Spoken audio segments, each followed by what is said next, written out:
Abraham, il a la foi. Amen. Dieu lui a dit quoi? Il dit Abraham, sors de ton pays. Et savez-vous que quelle que soit la beauté d'un pays, ça ne peut pas nous faire oublier notre Père, la maison de notre Père. Mais voilà ce que Jésus-Christ a dit. Il était Jésus-Christ. Mais il n'était pas il n'était pas sur ce nom. Mais alors il m'a dit Abraham, sors de ton pays, de la maison de ton Père. Amen. Je vais te montrer l'endroit. Et en sortant, Abraham a pris son père. Mais il n'a pas bien écouté ce que Dieu a dit. Lui, il était chaud. Il était chaud pour suivre Dieu.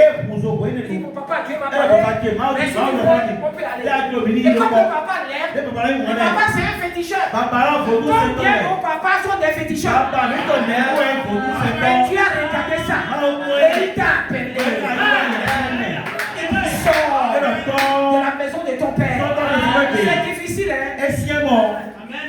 Amen. Ton père a des cérémonies, des fétiches. Vous savez, les enfants disent que c'est ce que mon père fait que je vais faire. Mais attention. On ne va pas faire tout ce que nos papas font. Amen. Vous devez avoir le discernement. Alors quand tu as appelé Abraham, il est sorti. Abraham est sorti. Mais son papa l'a reçu. Et il a pris son neveu. Maintenant, le papa est mort. Le neveu, Dieu a permis qu'il y ait des querelles qui sont venues à cause de l'argent. Et comme Abraham a le Saint-Esprit, oh man, il dit mon neveu, il n'y a pas de problème entre toi et moi. Vous savez, quand vous avez le Saint-Esprit, vous pouvez supporter celui qui n'a pas le Saint-Esprit. Il va t'insulter. Il va dire, moi je ne sais même pas l'église que tu vas. Tu vas le supporter. Il va te dire toutes sortes de choses. Tu le supporteras. Tu prieras pour lui. Parce que toi tu as le Saint-Esprit. Et tu ne vas pas te fâcher. Tu dis, tu m'as insulté. Je vais te montrer ici. Après, il a problème d'argent, il vient chez toi. Quand tu viens m'insulter, je te donne pas. T'as dit que tu le réponds. Parce qu'il t'avait insulté. Il a oublié du bon moment. Il peut dire bon, il est fâché. Je te donne pas. Fâcher les gens qui ne font pas l'église. Amen. On essaie de tirer l'oreille à cette époque. Mais la Bible a dit. Mais il y a certains prêts, faites attention. Il y a des prêts qui ont fait des prêts. Si tu nous donnes, c'est différent des prêts. Il faut être clair, même si c'est un frère. Parce que ça ne passe aujourd'hui. Est-ce que c'est un prêt que tu veux? Je te donne. Il faut parler là-dessus. Si le frère dit bon, tu me prêtes. Alors il dit bon, je te prête. Tu vas me donner ça quand? Amen. Soyez frères, le prophète a dit ça dans la vie des bandes, tu dois être conduit. Je n'ai pas amené la citation. Et les frères ont fait certaines choses. On est venu dire ça à un mécanicien.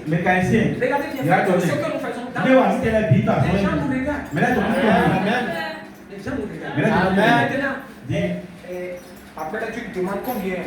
Bon, quand est-ce que tu vas me donner? C'est bon, dans 3 semaines. Alors c'est à ton main. Ok. Donc dans la 3e semaine. Donc c'est à ton tour. Il n'est pas venu. Et bah ouais. À cause de ça, il n'est pas venu à l'église. Ça arrive, hein. Et nous Tu vois. À moi. Mais qu'est-ce qui doit se passer? Quand tu prêtes l'argent chez un frère, étant donné que vous êtes sur la parole et que tu ne peux pas trouver, le jour que tu lui as dit, tu dois aller te présenter. Frère, ce que j'ai prêté, je n'ai pas oublié. Tant qu'un frère, mon oui doit être oui. Mon non doit être non. Je devais te payer l'argent aujourd'hui. Il y a un contre-temps. Tu me pardonnes un peu. Donne encore peut-être 2 semaines. Maintenant, tu ne viens pas à l'église. Parce que le frère ou la soeur a venu à l'église. Tu le fais. le fasses prier devant sa boutique. C'est le problème, ça. Amen. Viens vous prêter. Soyez clair. Maintenant, si c'est pour donner, il dit donne-moi. Alors tu peux donner. Si demande 2 minutes, c'est 1000 francs. Et le frère qui a pris aussi va bénir le frère. Cela existait avant nous. Avoir des besoins, prêter chez son frère, prêcher ses stations, ça existait depuis. Et c'est normal que quand je manque l'argent, je peux demander à mon frère s'il en a, il peut me donner. Mais qu'est-ce que les gens font? Ils font le faux. Donc, comme nous sommes chrétiens, je vais aller prendre l'argent chez lui et je vais l'utiliser n'importe comment et je ne vais pas donner. Qu'est-ce qu'il fait? Ça a un problème. Même entre les maris et les femmes. Soyez chrétiens. Soyez chrétiens.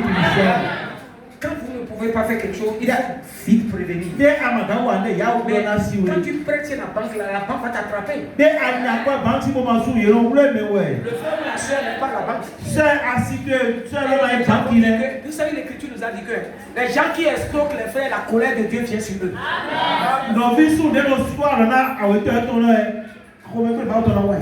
Ils sont la vérité entre nous. C'est pour cela que Dieu a mis une fête qu'on appelait fête de jubilé.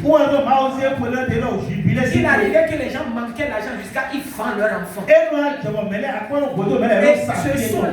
ce sont les chrétiens, les juifs. Et Dieu a mis une loi. Les gens même vont et vendent leur maison. La maison qu'ils habitent. Alors qu'est-ce que Dieu a fait? Dieu a mis une loi. On appelle la loi de jubilé. Dans cette loi de jubilé, si tu as vendu quelque chose, on a pris la chose, ça ne serait pas pour toujours.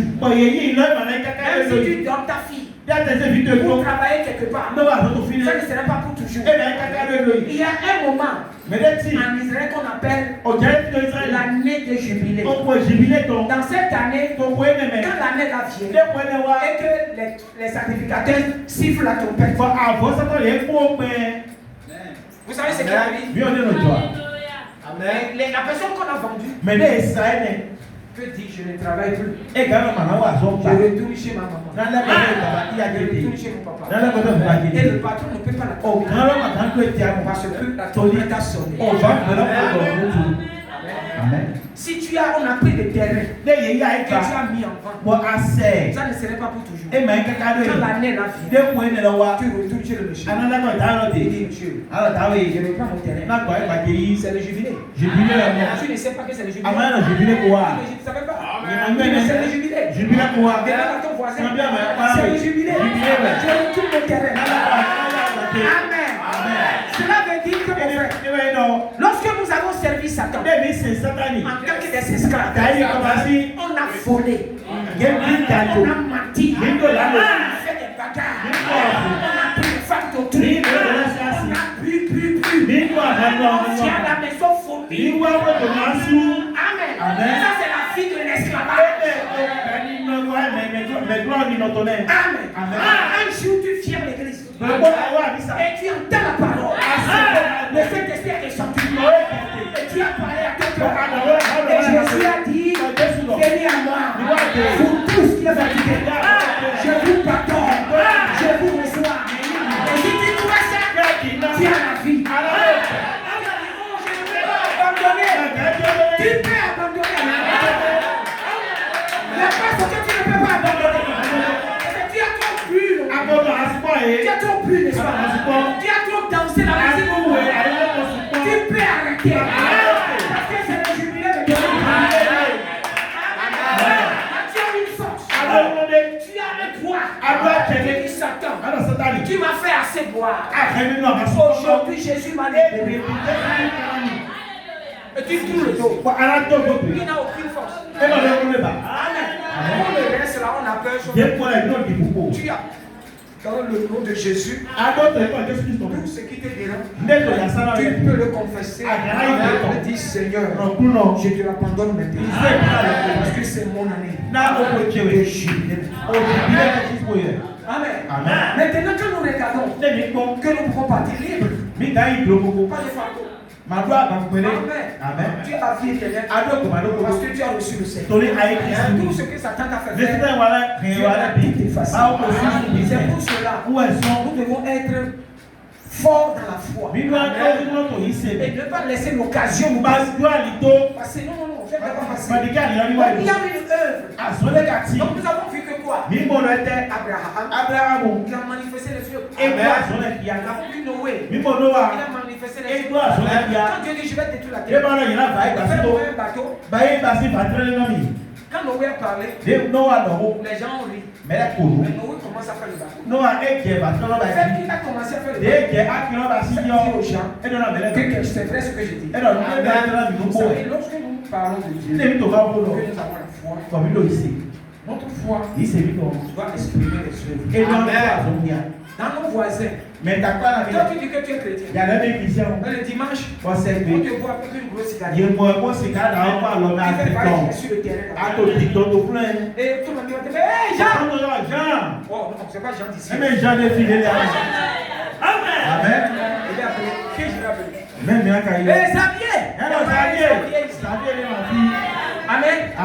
Il dit, mais Xavier! Aujourd'hui là, tu vas pas à l'église?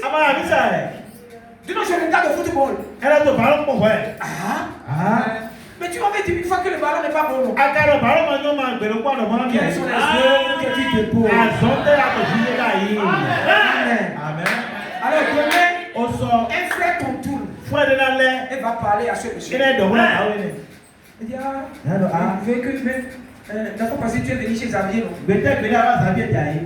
Tu te dis, mais tu fais laisser à la maison, il faut que tu viennes à l'église. Directement, le gars, l'ami des amis, il va dire quoi? Comment? Dimanche. Xavier la fille.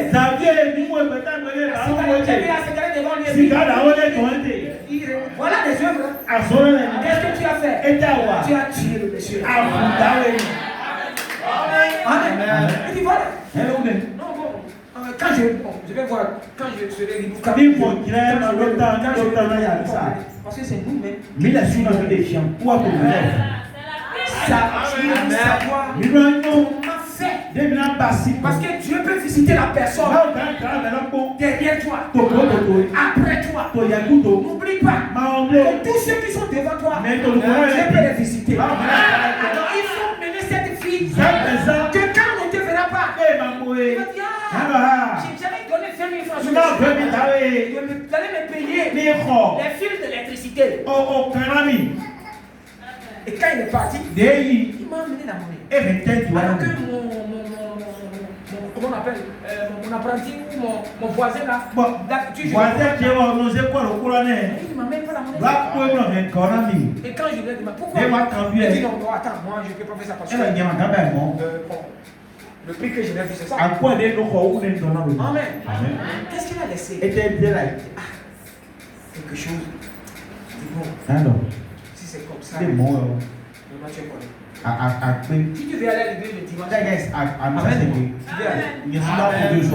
Amen. Toi, ce que tu as fait a impressionné lui. Nos œuvres là, ça doit exprimer la foi que nous avons. Amen.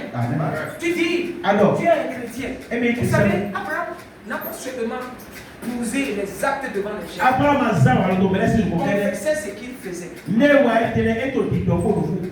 la maison, nous avons des voisins. Vivez pour eux. Amen. Ils vont vous provoquer. Satan ne va pas vous laisser. Mais soyez gentils. Criez pas l'amertume. Faites comme voix que quand vous allez quitter, la personne va dire je ne savais pas, donc il est chrétien. Parce que il y a la fille de Christ qui est sous ta foi. Dieu va va permettre à une soeur ou à un frère de marier un incroyable. Amen. Maintenant, c'est là où le calvaire a commencé. Amen. Mais ce n'est pas bon, toi, en tant qu'une soeur ou un frère, de marier quelqu'un qui ne croit pas comme toi. Amen. Dieu n'a pas permis ça à Israël. Mais si ça arrivait, il y avait une soeur qui est dans une de nous. Son mari lui dit, elle est dans le message. Elle a cru le message. Son mari n'a pas cru. Maintenant, le mari va dans les dénominations. Le mari lui dit, aujourd'hui tu dois venir chez moi. Tu vas venir à l'église avec moi. Et elle a refusé. Alors le mari est fâché.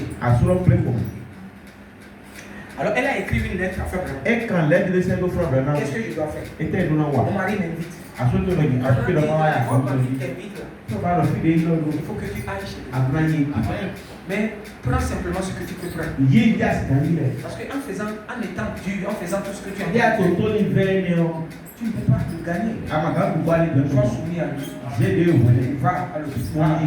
Mais prends simplement ce que tu peux prendre. Et elle a fait ça. Une autre soeur. Le mari lui a dit de venir dans son église. Elle a refusé. Le mari l'a appelé encore. Elle a refusé. Alors le mari a dit que toi là, à partir de maintenant, c'est moi qui t'ai payé la porte. Il a pris la clé. Ne bouge pas. Il dit la voiture, c'est fini, je te donne. Est-ce que c'est l'homme qui conduit la femme ou c'est la femme qui conduit l'homme? C'est l'homme qui conduit la femme. Si tu prends un mauvais homme, tu vas le payer. Et il a pris la clé. Il est parti vers le fleuve. Il a jeté la clé. Pour être sûr que personne ne va dire que il a dormi. Il a dit quelque part que la voiture là, c'est fini. Et la femme n'était pas fâchée. Elle dit, elle a vu aujourd'hui c'est dimanche. Le mari aime les gros poissons. Elle est sortie. Elle est partie au marché. Quand le monsieur est venu, au moment où il préparait, qu'elle coupait les choses, elle a mis le couteau. Le couteau est tombé sur quelque chose qui a fait le nu. Alors la femme a dit, pour voir, elle a vu exactement la clé de sa voiture. Ça l'a étonné. Mais elle adorait le Dieu qui avait mis l'argent dans le ventre. Mais le monsieur ne voyait pas, il pensait qu'il avait la femme a mis la clé. Elle a loué le Seigneur. Quand le monsieur est venu, elle n'a pas fait tous ces manigances. Elle a ramassé les plats. Elle a servi. Elle est une femme née de nouveau. Après, elle a marché avec sa voiture. Et l'homme le regardait. Elle a mis la main. Elle a fait sortir dans son pochette. Elle a mis l'homme a frotté les yeux. Il a regardé. Elle a mis la clé. Elle a ouvert la porte. Elle est entrée.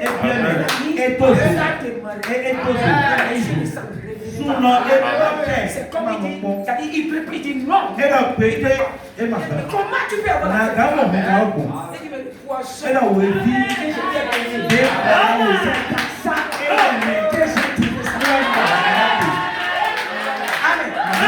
Dieu qui a mis sa tombe, lui appelle la femme à obéir, à se soumettre.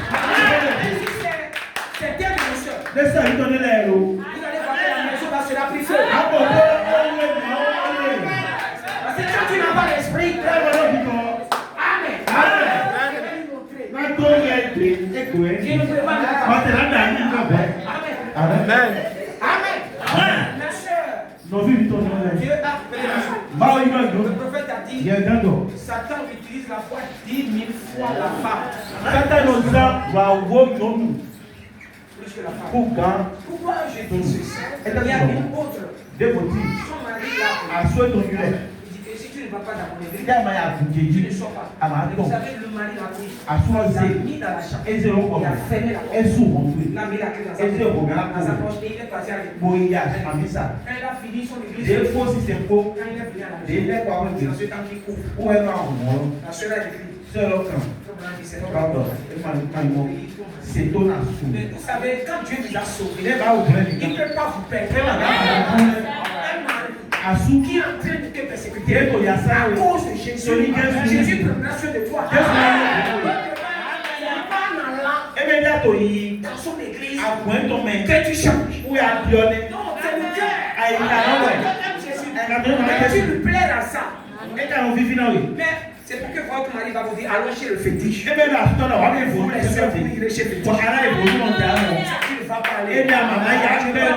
C'est l'église. Amen. Si c'est fétiche, si c'est dans un bar, tu ne vas pas. Amen.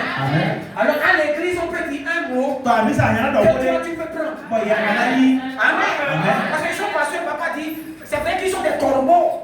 Mais il ne peut pas dire tout. Il sera faux. Vous savez ce que Jésus a dit? Jésus est tout équilibré. Il dit, faites et observez ce que les pharisiens vous disent de faire. Jésus l'a dit. Ce qu'il dit qu'il est équilibré. Il dit, mais ne faites pas ce qu'ils font. Amen. Ce qui veut dire qu'il y a un peu quelque chose qui s'appelle. Amen.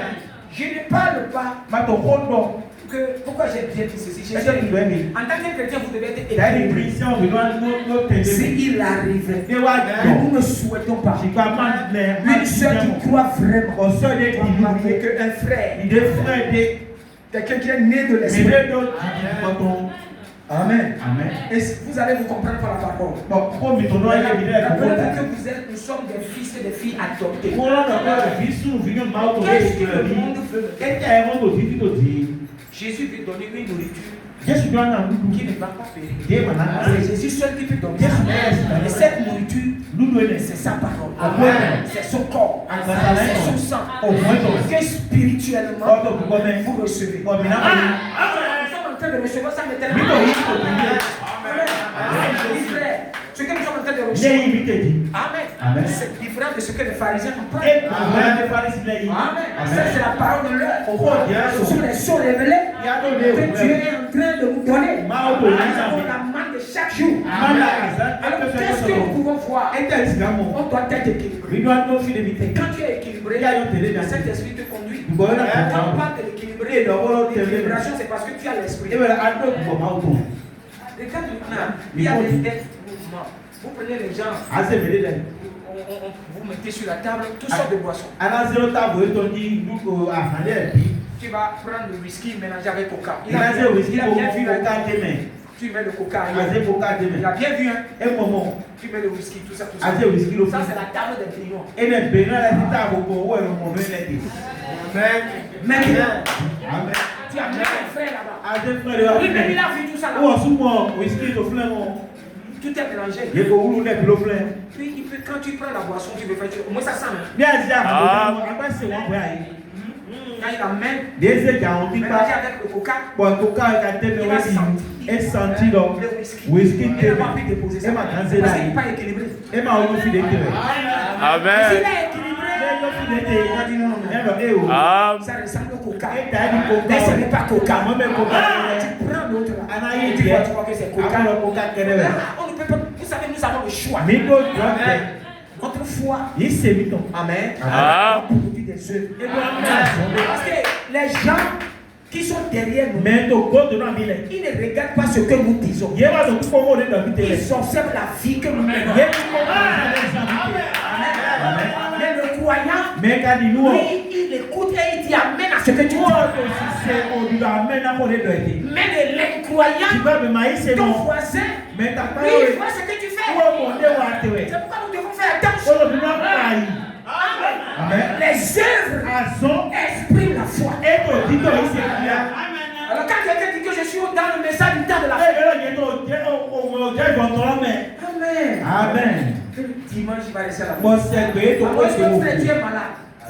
Puisque le prophète a dit, ne restez jamais à la maison. Trouvez un endroit. Allez là où vous écoutez la parole. Et payez votre dîme là-bas. C'est à la cause de Dieu là-bas.